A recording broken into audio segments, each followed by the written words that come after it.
That's actually where Pope Francis went too, right after the next day, right? Yeah, that very first day he went to show his devotion, respect for the Mother of God there at that image of the Blessed Mother, Salus Populi Romani. Well, Bear, joining us now is Bear, and he's a husband, a dad, businessman who encourages men to abandon themselves to the wildness of God's will through the Fisher of Men Catholic Fellowship International. He has set a goal to start 100, that's 100, new Catholics men's fellowships at the parish level. Bear's written a book about his surfing journey of faith, what Father Reed is kind of showing right now. And we're going to talk to him now about it. Bear, how you doing? Aloha, good to see you guys. Hey, I have to ask you, Bonnie just told me this, and I didn't realize it. Is it actually like 4 o'clock, 4:30 or so in the morning over there? Yeah, 4:30 in the morning. Yeah, This you're is a the good time man. I started my paddle. When I paddled the Molokai Channel. It's 30 miles from between those two islands.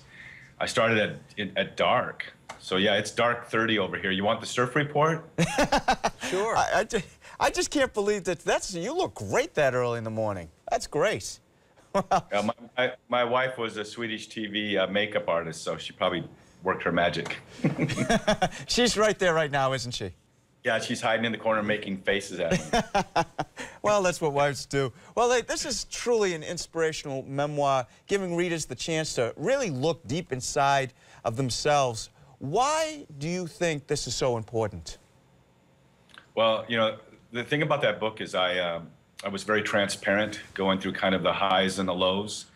And what's interesting is, having been so transparent, people who have read it feel comfortable coming up and sharing with me.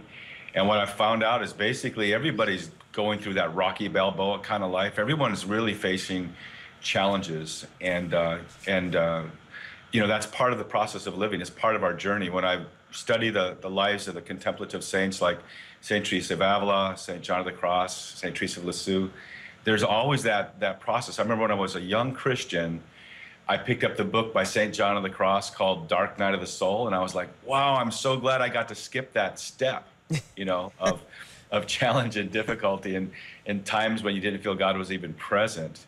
And so there is this journey, there is this process. And although the book is a memoir, believe it or not, it follows the 7 stages of intimacy that these saints outline for us. So it kind of is, the journey through my life is kind of just showing the journey that we all go through as the Holy Spirit draws us closer to Him. Bear, I don't know if you heard me mention earlier in the show, much of my family is in Honolulu right now because my niece graduated from the university last weekend. And I wish a lot of my young nephews, when I say young, you know, they're in their 20s, I wish they could meet you, because I have to ask you this with regard to men. You know, what made you answer that call to minister to men, to call them to find God in the wilderness of their lives? Well, I'll tell you what, I was praying with Jamie. He's a DJ at a Catholic radio station in Florida. And while we were praying, I had this kind of sense come to me. I would say kind of like an image. I'm a writer, so I think in images of this big black pickup truck driving through a gravel parking lot, and it was spinning its wheels. Very powerful truck, but it was just spinning its wheels because there was no weight in the bed of that truck. And I said, you know, it's like so many men. They have all this power in them, but they've got no meaning or purpose. And I said, we got to give them that kind of weightiness of purpose in their life. And then 2 days later, I was at Cocoa Beach at the parking lot, was about to go out and surf, and here comes this big black pickup truck. This was about 9 months ago. And he's circling this gravel parking lot, which, by the way, now it's paved, but he's circling this parking lot. He drives around me, drives around my friend Dennis, checks out the surf, and then he's leaving. He's got this big machine, by the way, in the back of that truck, so no gravel is spinning. It's just heavy and carrying the weight. This window rolls down in the back of the pickup, and a wild bobcat sticks its head out the window. A bobcat. Yes. And I thought, that's it. That's what men need to realize, is that abandoning yourself to God's will is the greatest, wildest adventure you can have. It's like dropping in on a big wave. And yeah, so I mean, I think if you look at the lives of the saints, not one of them had a, you know, there's this gnarly element to being a truly devoted Christian. I'm just listening to Eusebius's History of the Church, the first 300 years of the church. You want to hear about some gnarly people, some people that are on a, you know, it's a great adventure. And more than that, an adventurer is someone who steps out of the box and just a common person doing an uncommon thing.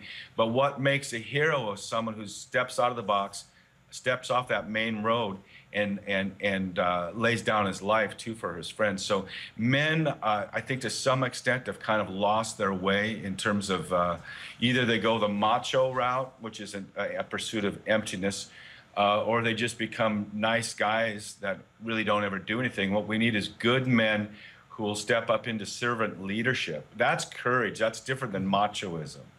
To lay down your life for your family and your friends. I just believe if we get the men going, if we can save the men, we kind of help save the family, you save the church, you save the world. So I'm just challenging men to live the life God has for you. Paddle into that big wave. Why take the first wave of the set? Wait for the big one and paddle in fully committed with all your heart. And just go deep with the Lord. Well, behind you is a great picture of you and your wife tandem surfing. And besides tandem surfing, you host an adventure reality show and family life. You also host a blog, radio program. Why did this become such an important message for you to share to everybody? You know what? The reason why this kind of stuff is happening is because I really have no talent and ability, but I just feel like God knew that if he asked me to do it, I would do it. I think there's so many people with more talent and ability than me, but they're sitting on the sidelines.